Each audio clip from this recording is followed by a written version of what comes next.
Hello and welcome back. Today I wanted to take a look at the differences for writing letters with either the Tomoe River or Rhodia Notepad paper. I have multiple pen pals who I send letters to, so the paper is important in terms of performance and consistency. I'll be looking at how both of these papers go with 3 different pens of varying nib sizes and also 3 different inks. I will first look at the Tomoe River, a very well known and liked paper which I actually use in all my other videos when I'm doing ink swabs and tests. The Tomoe River is very thin, coming in at 52 grams per square metre. I'm always impressed with how such a thin paper performs so well with fountain pens and bottled ink. Here it is with a broad nib on this Jinhao using Private Reserve avocado ink. As I continue to write, I can see that the ink above hasn't dried, which could cause some issues if I wanted to write a letter quickly or I was writing it on the move somewhere. Next is a TWSBI Eco with a medium nib, with Pilot Iroshizuku Yuyaki ink. This ink and nib are on the wetter side, but you can see the wonderful shading that Tomoe River allows. It just makes this ink look so appealing.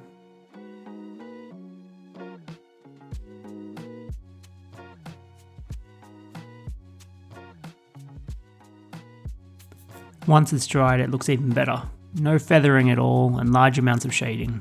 Honestly, this is the best this ink has ever looked.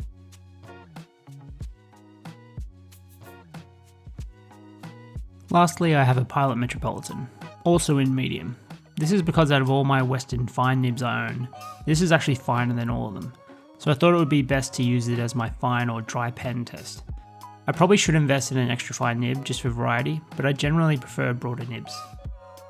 It has diamine writer's blood in it, and this is actually the only pen I can write with that ink, which is very wet. Once again, we get clean, crisp letters without feathering. Not really any shading here, but a nice flat red to brown colour.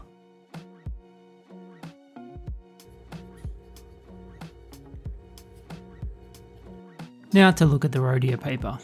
I'm using a number 16 notepad in ivory. This paper is much thicker at 90 grams per square metre. I will use the same 3 pens and inks, writing the same quotes.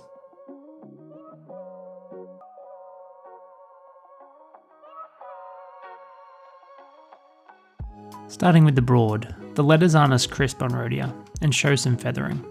It doesn't have the same amount of shading either, and is generally a little darker. With the medium TWSBI, I found it was less noticeable. The ink performed well on Rhodia and still looks quite nice with some shading.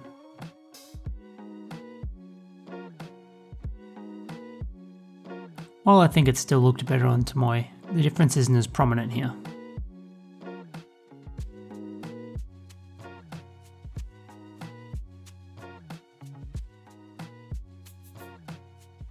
Here's a side by side, with Tomoe River on the left and Rhodia on the right.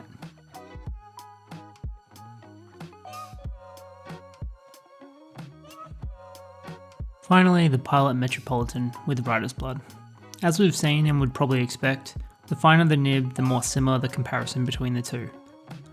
Overall, I believe Tomoe River will always look nicer to the eye, as it is made with fountain pen use in mind.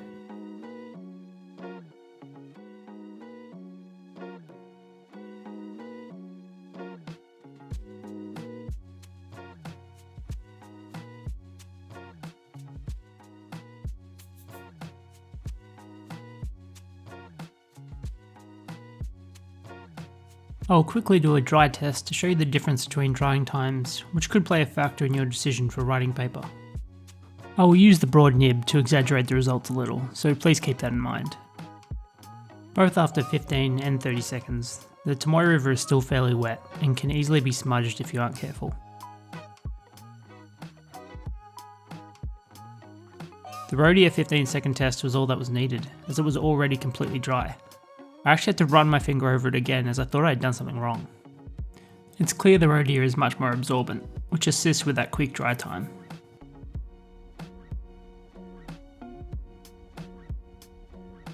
Price. Tomoe River is definitely more expensive than Rhodia, sometimes up to twice the price. In saying that though, double could equate to $5 or $10 more, so not huge amounts.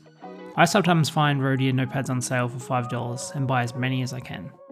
In terms of availability, Tomoe River is generally going to be needed to be ordered online from a stationery store or Amazon. Rhodia notepads are widely available in office supply stores. The next question is if you are planning to use fountain pens. This might seem like an irrelevant question, as if you are watching this video, you are most likely a fountain pen user. However, if you write letters in ballpoints, there might not be the need for paper like Tomoe River, as it doesn't provide as many benefits. And finally, just personal preference. I myself would rather use Rhodia for letters to my pen pals, mostly because of the large number of letters I write. It's cheap and easy to come by, performs well with fountain pens. I actually prefer the thicker paper to fold up and put in an envelope, without feeling I need to be too precious with it like I do with the Tomoe River. But that's just like my opinion.